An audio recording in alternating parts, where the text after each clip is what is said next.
Bonus jetësore për emigrantët që kthehen në Shqipëri.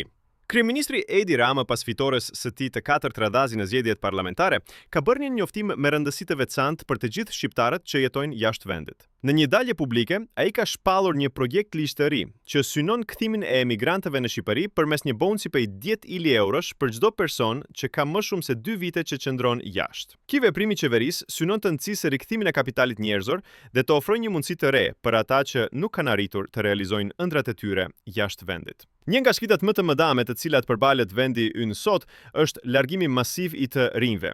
Shumë prindër edukojnë fëmijët e tyre me mendësinë se e ardhmja ndodhet jashtë Shqipërisë. Kjo ka çuar në një ulje të ndjeshme të popullsisë, një zbrazje të fshatrave dhe qyteteve të vogla, si dhe një mungesë të dukshme të fuqisë punëtore, veçanërisht në sektorët që dikur mbaheshin nga të rinjt.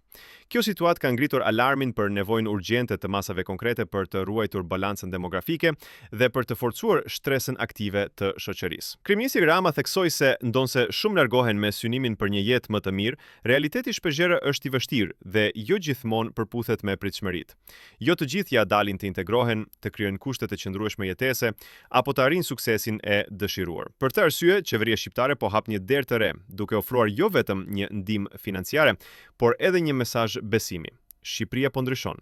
Në deklaratën e tij, Rama ftoi emigrantët të rikthehen në AD, duke nënvizuar se vendi ka bërë përparime të ndjeshme në infrastrukturë, cilësinë e jetesës dhe nivelin e pagave.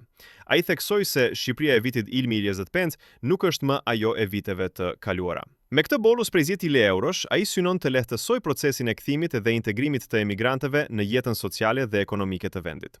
Projekti është ende në fazën e hartimit, por është parashikuar të përfshijë një sër lehtësish për ata që zgjedhin të investojnë apo të punojnë në Shqipëri. Ky njoftim ka ngjallur diskutime të shumta në opinionin publik. Disa e shohin si një hap të rëndësishëm drejt përmirësimit të situatës demografike dhe ekonomike, ndërsa të tjerë shfaqen skeptik për zbatueshmërinë e projektit. Megjithatë, një gjë është e qartë: nevoja për të mbajtur të rinj dhe për të kthyer ata që janë larguar është më e madhe se kur. Koha do të tregojë nëse ky incentiv do të sjellë ndryshimin e shumëpritur.